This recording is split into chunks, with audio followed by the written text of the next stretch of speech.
Ok, entonces nos hemos quedado en esta parte, ¿ya? En el capítulo 2, repasando cómo se hacían los diagramas de casos de uso, donde estas líneas sencillas significaban una cosa muy diferente a estas punteadas o a esta que tiene un triángulo. Y aquí está la descripción, ¿no ven? Las lineecitas, por ejemplo, simples, es comunicación.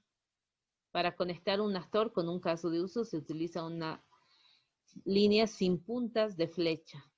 La inclusión, un caso de uso que contiene un comportamiento común a un caso de uso más, ¿no ven?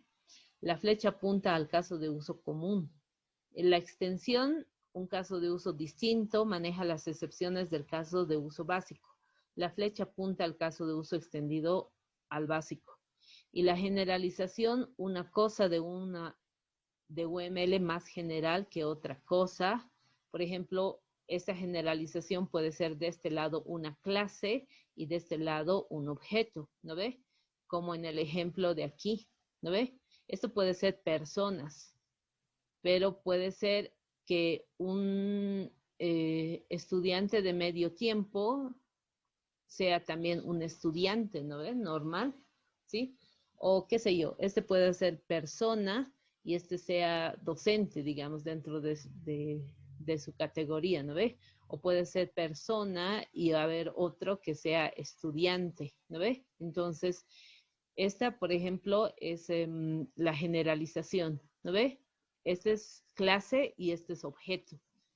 Bueno, y eso en los diagramas, ¿no ven? Ahí están otros ejemplos. ¿Ven? Un orador principal y este es un orador común, ¿no ven? Esta es una clase de oradores y este es un orador en específico. Y ahí están las plantillas. La anterior vez me consultaban si habían otras plantillas. Sí, yo les voy a dar otras plantillas también para que puedan hacer, ¿ya? Incluso, como les decía, sí, está grabando ya. Incluso, como les decía, ya pueden, les voy a dar tarjetas CRC para los que desarrollen en metodología XP, que es muy distinto también el comportamiento. A principio del semestre, los primeros días de agosto, esa semana de inscripciones, nos hemos visto con los chicos y les he entregado esta carpeta, que tiene absolutamente todo, ¿ya? Entonces, aquí, en esta carpeta, miren, hay la metodología Scrum, que es la metodología completa por módulos, por ejemplo, y ahí están videos de cómo desarrollar esa metodología. Hay la metodología UE, que tiene igual varias diapositivas, varios ejemplos de todo. Hay la parte de pruebas, hay la metodología OMT, que la vamos a llevar, que les voy a ir pasando también, no se preocupen, ¿ya? Y dentro de estos materiales hay las tarjetas CRC. Ahí están. Estas tarjetas CRC, abrir con Chrome.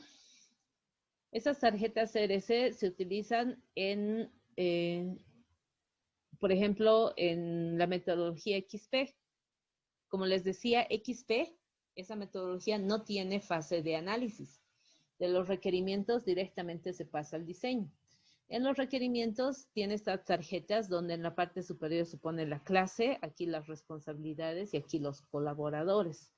Estas tarjetas, por ejemplo, aquí tenemos un ejemplo de para hacer la simulación de un escenario de un cajero electrónico, donde se tiene un gestor de cuenta, una verificación de PIN, un gestor de reintegros, de ingresos y caja electrónica y todo eso, ¿no? Entonces aquí se pone, por ejemplo, lo que nos dice aquí, la clase, las responsabilidades y los colaboradores. Entonces, la clase, en este caso, es gestor de cuentas.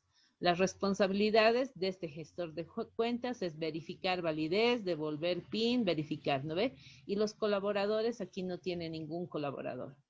Aquí, el verificador del PIN, sus tareas es recibir el PIN, gestionar la cuenta, devolver falso, si no hay cuenta, presentar una ventana de solicitud de PIN, recibir el PIN del usuario.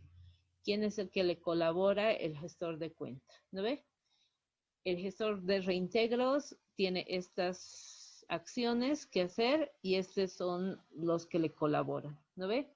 Que son como tarjetas del otro, ¿sí? Entonces, estas tarjetas ya no son casos de uso. Las tarjetas CRC se utilizan para la metodología XP, por ejemplo, ¿ya? Y no tienen esa estructura. Hay otras metodologías que utilizan otro tipo de tarjetas. Ni siquiera son tarjetas, son plantillas, ¿ya? Como OMT, por ejemplo.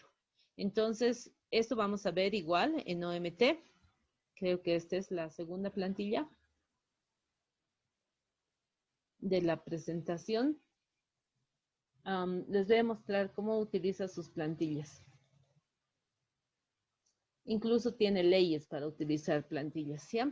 Bueno, y ese es y las preguntas de repaso están en el capítulo 2 porque les habla de todo ese capítulo. Aquí les hace preguntas, ¿no ve? Como qué es ERP. No sé si estará aquí una pregunta de qué es CRM, que hemos hablado la anterior vez. ¿Qué es un escenario de un caso de uso? ¿Qué es un modelo entidad-relación? ¿No ve? Y les da algunos ejemplitos para hacer, ¿ya? Hay unos problemas y la bibliografía. Ahí está, descripción de relaciones. Esto, como les digo, se utilizaba antes, ¿no ve? Los que saben utilizar esto lo pueden pasar a un contexto más moderno como este, ¿no ve? Los diagramas de casos de uso. Y ahí está otro ejemplo de una plantilla, ¿ya? Ok, y ahora teníamos que ver lo que era el capítulo 3, que era administración de proyectos. Y con eso terminamos esa primera parte, ¿ya? En este capítulo se ve cómo se inicia un proyecto, ¿ya? Los problemas, cómo se identifican los problemas, ¿ya? Esos problemas, en la definición de los problemas, ¿qué tienen que hacer ustedes? Tienen que buscar, digamos, señales específicas. Por ejemplo, al revisar la salida que se comparta con un criterio de rendimiento, tendrían que ver si hay demasiados errores, si el trabajo se completa con lentitud, el trabajo se hace de forma incorrecta, se hace de forma incompleta o no se hace ningún trabajo, por ejemplo, ¿no ven? Entonces, hay estas señales, ¿no? Para buscar problemas, revisar estas salidas. Al observar el comportamiento de empleados, pueden haber niveles altos de ausentismo, mucha inconformidad, falta de rotación de empleados, escuchar la retroalimentación externa de distribuidores, clientes y proveedores, ¿no? ¿Qué quejas tienen? ¿Qué sugerencias para mejorar? Si han tenido pérdida en ventas o ventas más bajas. Entonces, hay que verificar todos estos problemas. Yo veía en muchos perfiles de tesis, por ejemplo, y también de proyectos, que me decían, se mejorará no sé qué cosa, ¿no? Eso no es problema. Los problemas son todas estas cosas, ¿no? Demasiados errores. Tampoco la no existencia de problemas significa que hay un problema. Por ejemplo, me decían, no existen, a ver, no existen reportes de las ventas en un almacén. Y sí existían, por lo menos manual, como sea en papel reciclado, en un bloc de notitas de papeles usados, había. No era que no existía, sí hay. Lo que pasa es que puede ser que esté desordenado o más elaborado o esté incompleto o sea incorrecto. Para la definición de problemas no pueden poner no existe tal cosa. Tienen que acordarse de la película de Kung Fu Panda, ¿no ve? Lo que le decía el maestro Shifu al panda, ¿no ve? Le decía, si no hay solución, no hay problema, ¿entienden? Es decir, si ustedes me ponen no existe, no existe, pues, no hay problema, entonces, ¿no ve? Si me dices, no existen, qué sé yo, no existen para matar a los bichos, para el COVID, ¿no ven? No existe la vacuna, no existe, pues, ¿no ve? Tiene que haber algún problema donde digan, están muriendo personas por un virus, ¿no ve? Por una plaga, digamos, ¿no ve? Entonces, ¿cuál es la solución de ese problema? Hacer una vacuna, ¿no ve? Entonces, esa es la solución, realizar un proyecto, ¿no ve? No pueden poner no existe, sino tienen que decir, hay demasiados errores, es lento, es incorrecto, es incompleto y todo eso, y recién ahí va a existir un problema y la solución va a ser el objetivo general, ¿ya? Aquí están. Dice, tienen que preguntarse además cuáles son los propósitos de la empresa. ¿Es una empresa con fines de lucro, mercantil? ¿Se puede expandir la empresa? ¿Necesita tecnología? ¿Cómo son, qué presupuesto tiene para implementar tecnologías de la información? Por ahí tampoco no puede ni comprar una computadora, entonces tienen que ver la factibilidad técnica, operacional y todo eso. El personal de la empresa tiene experiencia requerida, por ahí tampoco pueden utilizar ninguna computadora, ¿no ve? Como las señoras antiguas. Mi mami no sabía utilizar ni siquiera el WhatsApp, ¿no? Entonces, y les da miedo. Y por eso también han hecho huelga los docentes, porque no sabían utilizar tecnologías de información, ¿no? Especialmente en el campo. Entonces, y tampoco tenían, ¿no? Entonces, eh, no sé, ese ha sido, por ejemplo, un problema, ¿no? Aquí les da definiciones de problemas de una empresa de catering para repartir comida, lo que es delivery. Y aquí está, ¿no? El problema, los objetivos, los requerimientos, las restricciones. Ahí les da un ejemplo, cómo se seleccionan los proyectos y cómo se hace el estudio de viabilidad o también nosotros lo llamamos en ingeniería la factibilidad. En la factibilidad nosotros tenemos tres tipos de factibilidades. La factibilidad técnica, la factibilidad económica y la factibilidad operativa. La factibilidad técnica es todo los beneficios que vamos a tener al utilizar la tecnología. Entonces, va a ser un complemento para el sistema actual. Va a ser toda la tecnología disponible para satisfacer necesidades de los usuarios. Aquí pueden poner que se van a beneficiar porque van a utilizar la última tecnología de generaciones de computadora, ¿no ve? Pero no me van a poner qué, ¿ya? En las justificaciones no se ponen qué. En las factibilidades sí se ponen, ¿no ve? Aquí en la técnica me van a poner en hardware y en software qué es lo que se requiere en la factibilidad, ¿ya? En la factibilidad económica, el tiempo del analista de sistemas, el costo del sistema, el tiempo de los empleados para el estudio, el costo del hardware, el costo del software, todo eso se pone en la factibilidad económica. Entonces, se tiene que poner como, les voy a mandar un estudio de factibilidades en este momento, de cómo se tiene que hacer este estudio, ¿ya? Y la factibilidad operacional es quiénes van a utilizar los sistemas, ¿ya? Y si el sistema va a funcionar o no va a funcionar, ¿ya? Aquí les describe todo eso, cómo se hace el estudio de factibilidades. Además, el estudio del hardware, del software, la estimación de costos. Por ejemplo, cuando uno ya desarrolla su sistema, hace con COCOMO, ¿no ve? Y ni siquiera con COCOMO 1, o que era la versión 86, sino con COCOMO 2, que da ya puntos de fusión que son para sistemas orientados a objetos, ¿no ve?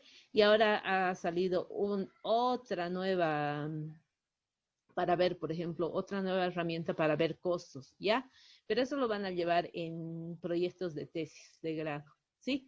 Y también lo van a ver en la materia de ingeniería de software. Es más, tienen que decirle a su docente que les dé esa parte, ¿ya? Aquí están los requerimientos de software, cómo deberían ser y las características específicas de lo que deberían tener un software, los costos, los beneficios de hardware, de software, de costos tangibles, de costos intangibles, cómo debería ser el análisis del sistema, el flujo del efectivo, el valor presente para ver, ¿no ve? Cuando ustedes realizan un proyecto de sistemas, tienen que ver en cuánto están arrancando, porque cuando uno implementa sistemas de información, primero va a ir de caída y después va a ir a recuperarse y va a haber un punto de equilibrio, ¿no ve? Por eso también llevan economía, ¿no ve? O por lo menos algo de análisis financiero ustedes llevan, ¿no ve? Ahí está, en las fases, ¿qué cosas se hacen? En la fase de análisis se recopila datos, se analiza el flujo de datos y se prepara la propuesta. Hasta esta fase, por ejemplo, participa el usuario, el owner, ¿no ve? El dueño de la empresa. En la fase de diseño e implementación es donde netamente participa el ingeniero en sistemas. Ya no intervienen los demás, ¿no? Porque nosotros en nuestro lenguaje hacemos nuestro diseño de entradas, de salidas, la organización de datos, nuestro modelo físico, lógico de la base de datos con SQL, las consultas, todo eso, ¿no ve? Y la implementación, bueno, para ver en qué programas, en qué lenguajes de programación. Es muy distinto el lenguaje de programación como PHP, Java, a los gestores de bases de datos, ¿no ve? Los gestores de bases de datos pueden ser MariaDB, MySQL, Oracle, hasta Access, ¿no ve? Si son sistemas de farmacias, digamos, ¿no ve? Ahí les da también cómo utilizar los diagramas de Gantt. Esto es para sus actividades y es para nuestro proyecto que vamos a hacer, donde aquí vamos a tener, por ejemplo, una serie de actividades que van a salir de la matriz de planificación de proyectos, que lo vamos a ver la próxima clase, y cómo ustedes tienen que calendarizar esto. Nosotros podemos hacerlo esto con una herramienta que se llama Project, ¿no ve? Pero tenemos que tener las actividades. ¿De dónde salen las actividades? De los objetivos específicos, por si acaso. Se plantean primero el objetivo general, que es mi meta final, y el objetivo general tiene sus objetivos específicos, ¿ya? Y de esos objetivos específicos tienen tareas o actividades como estas.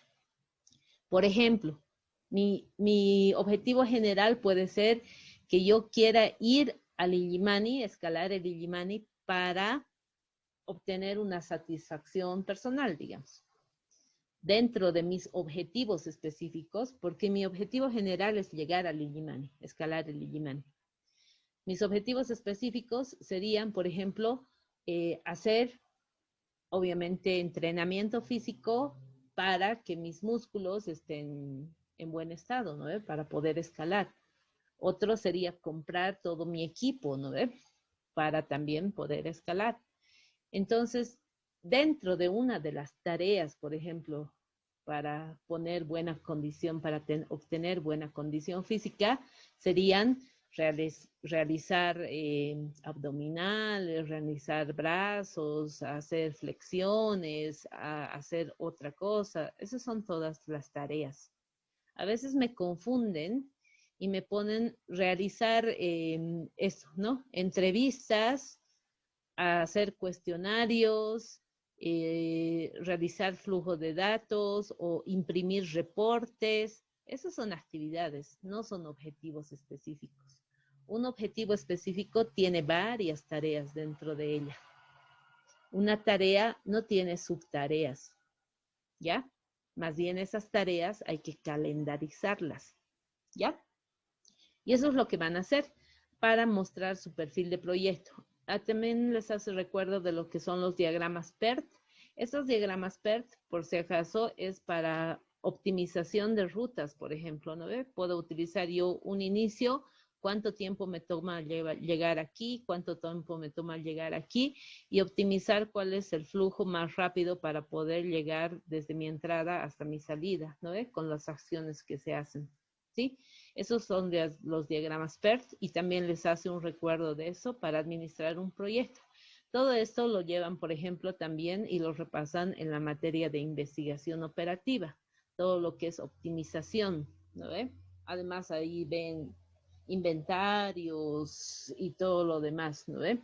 Porque para implementar un sistema, por ejemplo, de inventarios, tienen que tener políticas de inventarios, ¿no ve? No es hacer así nomás, ¿ya? Bueno, y todo esto les habla de eso, el capítulo 3, y les da ejemplos. aquí están ejemplos de una empresa, les dan después el resumen y las preguntas de repaso, que son otras 20 y tantas. Digamos, bueno, son 30 y tantos. Digamos 30 por capítulo, ya son 3 capítulos. Los que se han retrasado tienen que estar haciendo sus 90 preguntas, ¿no ve? Y leyendo obviamente y resumiendo, ¿ya? Estas mismas preguntas, por si acaso, van a entrar a su primer examen, junto con lo que es ingeniería de requerimientos. Y ese va a ser su primer examen, ¿ya? Así que, por favor, les sugiero que hagan, y los que recién están en la materia, se han adjuntado recién esta semana, igual comiencen a hacer sus 3 capítulos de este libro. Enseguida les voy a pasar eso. Y les voy a pasar de este capítulo, el estudio de factibilidades, que está aquí. Hay un estudio de factibilidades para sus proyectos que se llama NIP, creo. Para que vean esta parte aquí está. Estudio de factibilidades, por ejemplo, de esta empresa.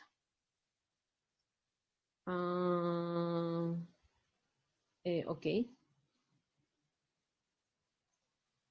A ver, les voy a pasar acá. ¿Dónde está ingeniería? Aquí está.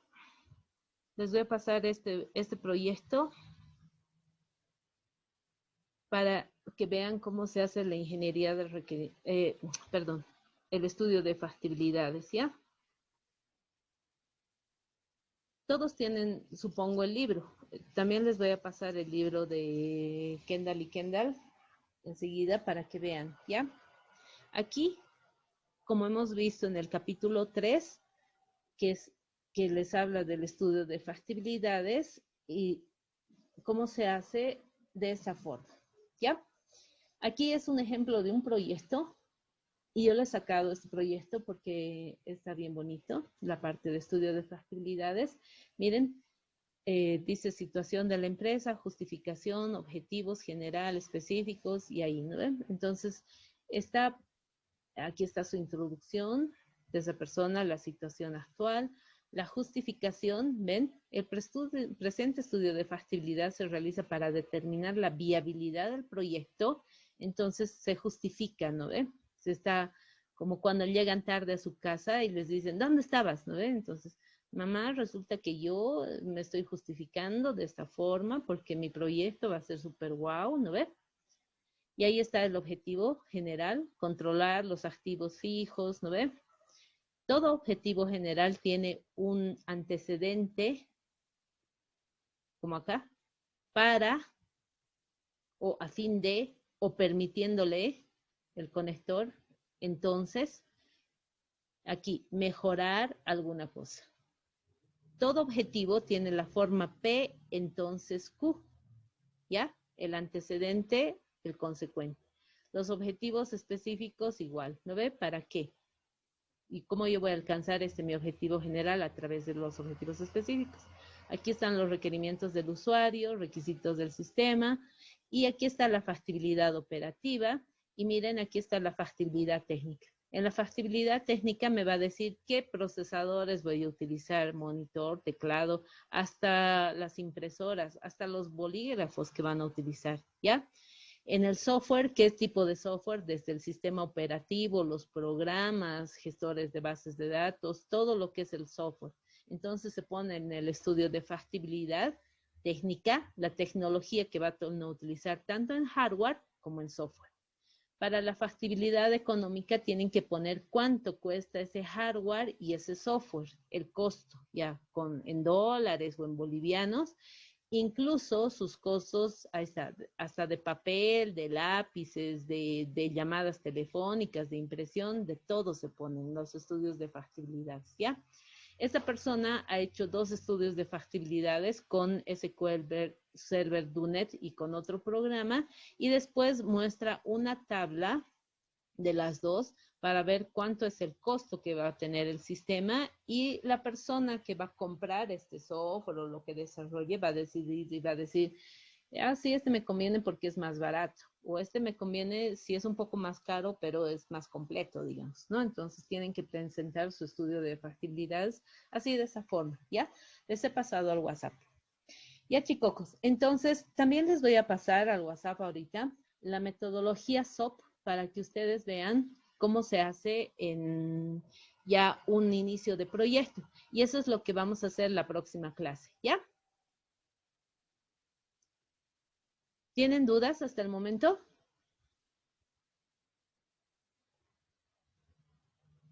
Chicos, ¿están vivos? SOP.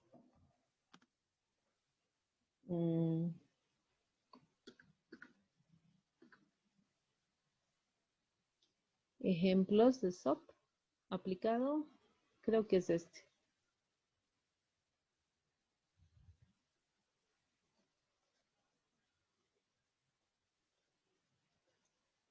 Sí, este es. Miren, aquí les dice el árbol de problemas con el problema principal y este problema principal tiene que ser contestado con el objetivo. Miren, ahí está. El objetivo principal y los objetivos secundarios y las tareas que van a realizar. Entonces, un árbol de problemas es lo contrario de un árbol de objetivos. El árbol de problemas, ahí está. Inadecuada difusión, por ejemplo, ¿no ve? O hacer alguna cosa que está mal, digamos, ¿no ve? Tiene su árbol de problemas, tiene su árbol de soluciones. Es como un reflejo, es como el yin y el yang. Malo, bueno, ¿no ve? Sol, luna, ¿sí? Problemas, como es en este caso, y sus soluciones, que se hace igual, ¿ve? Objetivos. Entonces, esa metodología SOP es la que vamos a llevar la próxima clase para ya comenzar su proyecto. Entonces, vayan pensando, por ejemplo, qué van a hacer en su proyecto. Como les decía, pueden hacer un sistema de almacenes, de inventarios, de recursos humanos, un sistema de ventas, lo que ustedes vean más factible. ¿Ya? Ya, chicos. ¿Preguntas? Chicos, ¿están ahí? Sí, jefe. ¿Todo bien? Ya, entonces eso es lo que vamos a avanzar la próxima clase para que ustedes establezcan sus problemas y sus objetivos de su proyecto. Entonces vayan pensando más o menos qué van a hacer. ¿Ya?